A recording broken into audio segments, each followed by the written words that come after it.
After months of silence, the Behringer marketing machine has started again.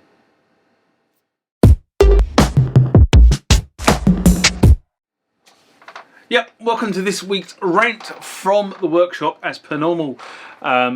And the reason this thing is here is because I've been filming Revenge of the Clone.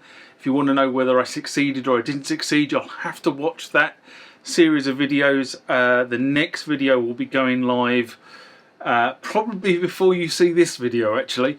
So keep your eyes peeled. There is another episode of Revenge of the Clone coming.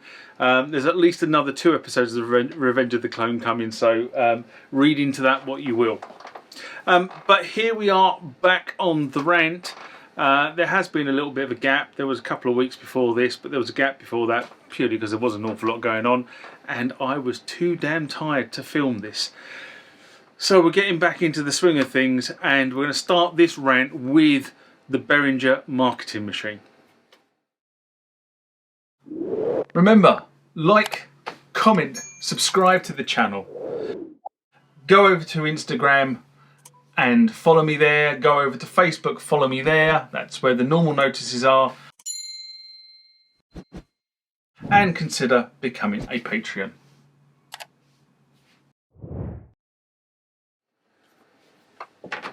So it hasn't gone unnoticed amongst the aficionados out there that the Behringer marketing machine has been very, very quiet recently. There's been a few things about the stuff that Yuri's been doing with donating musical instruments to individuals around the world, and there's been a few other announcements. But the announcements that really interest me are obviously around the legacy synthesizers and the recloning or reimagination of these legacy synthesizers. We are all waiting. Well, I'd say we are all. I'm waiting. Let's put it that way. I'm waiting for the UBXA to be released. And then this week, Behringer on, I think this was their Instagram feed, published this. Now this would be up there in the corner, so don't worry about it if you can't see it. And basically it said, while we're waiting for chips, which is kind of what I suspected was the problem with the launch of the UBXA, the fact that they were struggling to get hold of chips for the actual platform so they could actually do a minimal product run. Our engineers haven't been sitting still and they've come up with the UBXA desktop, or as they call it, the UBXA-D. And effectively, look up there, but down the bottom here is a desktop version of the UBXA. Now that puts me in a real quandary, because the question is, should I buy a UBXA or should I buy a UBXA-D? Now the logic and space conscious in my mind says I should probably go for the UBXA-D, but the purist in me says I really want the UBXA. Anyway, that was the first thing that came out of the, well, actually it was the second thing this week that came out of the Behringer marketing department. And they've also said about this that it will be rack mountable. Now, but judging by the size of it, it's going to be like a 4U rack mount, but the fact that you can rack mount it, in actual fact, I'm going to be honest and say, looking at where the connections are on the back of it, it's going to be a 5/6U rack mount, but that's a different kettle of fish. But the fact you can rack mount this desktop unit sort of kind of gives me an idea of where they might be going with some of the other stuff they've got in the engineering pipeline. They say they're super excited. I'm quite excited too. But that was the second thing that came out this week. And the first thing that came out this week was a circuit diagram. Okay, again that'll be up there. And it says, we'd love to give you a quick update on the DS80 development. We are now designing the complex voice channel. The DS80 is going to be a reality. That is obvious. They wouldn't be spending so much time analysing and rebuilding this classic synthesizer if they weren't going to put it to market. So it's a long way off at the moment. Obviously, the circuit board they're pushing out here is obviously that's a a graphic rendered design, so that's a 3D design coming off a design package. But the reality of this is that if we were to look at the time frames of other synthesizers, this will be going into beta testing Christmas time, if everything falls to target. So we could be looking at a Behringer clone of the CS80 launching sort of summertime 2023. Now that's quite exciting because, as I say, I could never afford an original CS80. It's like a Jupiter 8. You know, I could never afford a Jupiter 8 at $23,000 a pop now. But you know, if you end up with a clone that's as near as damn it as the original thing, and it's £1,000, you know what? You know, that's a very tempting proposition. Problem is, I'm going to start running out of space again. But you know, that I find quite an exciting proposition, because a lot of the stuff that I listen to, I mean, funny enough, I was just listening to a track a minute ago called "We Can Make It Tonight," which is by the band Toto, and there's a beautiful sequence in it which I really love, which is very reminiscent of the 80s, which is, it just goes very, very simple, but it's done with a classic synthesizer sound, a very sort of a belly type sound, and that I know was a CS80. So, two things coming from the Behringer stable. What else is their marketing department going to do? Because they've started kicking into gear.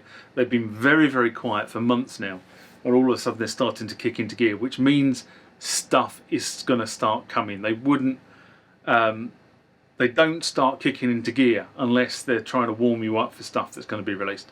So that's the Behringer marketing feed. Now the next two items on this week's rant are some more bits and bobs that have arrived this week, and thank you to whoever sent me these, because I don't know.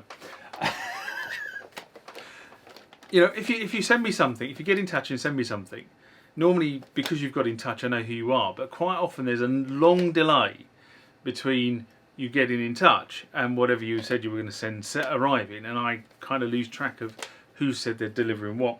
Anyway, these have arrived. And there are 3 sets of sound source discs for the TX16W. Now, I don't think these are original cases for these sound source discs, but they could be, well be. They're all the same. They're all micro pack 55s. But the discs themselves are definitely the genuine article. There they go. Very orange. So if you think it's a bit orange on screen, they're very orange anyway. But I thought, oh well, that's good. So I'll give those a try on the TX16W. I actually have that machine here at the moment, so that would be good because I'm trying to do something else. So that really is what have we got? Let me just look at this. So the first one is Sound FX2. Comes with Farm Animals, Brook and Splash, Breaking Glass, Army Chopper, and F14. The next one is Environments, Stereo 5, the Ocean, 2 of, the Rain, 2 of, the Forest. So these are all background discs. And the next one is Jazz 5-pack, Jazz drum kit, acoustic piano, tenor sax, Piz upright brass. Piz? But that's what's on those. Anyway, they arrived. Thank you very much. Let's move on to the last one. Okay, the last thing that arrived this week is this. Now, I have this. Okay, I've got it installed on my Oasis. I was lucky enough to be able to get hold of the S3 engine from Korg before they depreciated the KorgUASYS.net website. And that's one of the reasons why I made those discs available to people through the media replacement service, because you can no longer get them through that route. There's nothing wrong with them, but you know, but somebody contacted me and said that they had the originals of this engine. There's the the two discs there, and would I like them for a very small amount? And I said yes, and there you go, they have arrived. Just another thing to go into the collection. So that's the originals to the ISOs that I already have, but that's the discs themselves. If you've got the other engines, the original other engines, so I've got the basic Korg OASYS engines, but if you've got any other engines for the OASYS and you like to donate them being the Optima Bird, but please get in touch through the channel and we can talk. So that was kind of it from that perspective. Now this one sounds like a very interesting piece, and it might be, and it's purely an experimental bit, but a little while ago I was looking at the back of the Korg OASYS, Korg Kronos, sorry, not the OASYS, and I'm sitting there thinking, I'm looking at the digital output and thinking, what can I plug that into? Because this mixer doesn't have a digital input. My computer doesn't have a digital input per se, but the MX1 does. So I'm going to do a little experiment, I think. So it involved me buying a proper, this is an optical digital cable, which is what comes out of the back of the Kronos.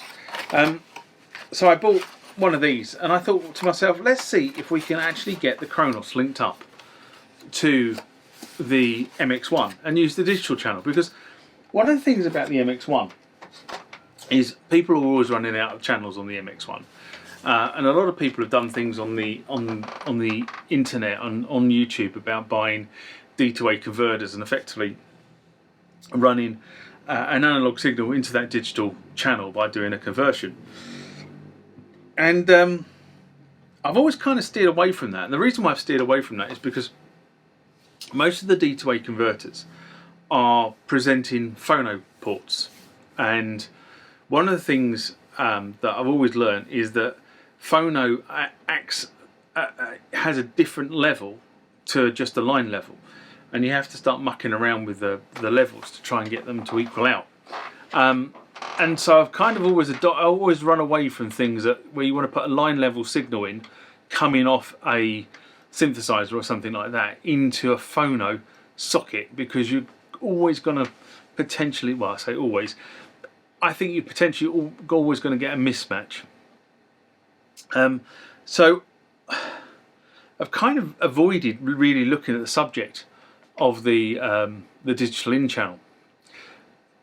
But looking at the back of the Kronos got me thinking, and then looking at the back of this thing also got me thinking, because this also has an SDIF output on it, a slightly different format, but it still has an SDIF output. And I was wondering whether I could actually put those into that digital channel. So the way I used to have the MX1 configured was the MX1 was a submixer to the master mixer, and therefore the more stuff you could get on the submixer. And it was always in a different place in the studio. So the master mixer in the old studio layout, the two big keyboards I used, one keyboard was there and one keyboard was there, and the master mixer was there. But I was quite often in that orientation, and the MX1 was there. So the MX1 was an easier thing to having to switch around completely to the main mixer. So I quite often use the MX1 as the master mixer, if you like, or the sub mixer for whatever I was doing when I was playing, and then I'd reconfigure the orientation for recording purposes. So I thought to myself, I'll give this a go. So you may see a video pop up on the channel in the next few weeks about me trying to get the optical and SDIF interfaces, the digital interfaces on that and the Kronos, talking through the MX1. Just be an interesting experiment. What do you think? Anyway, on that note, I'm going to say live long and prosper, and I'll see you next week. Bye bye.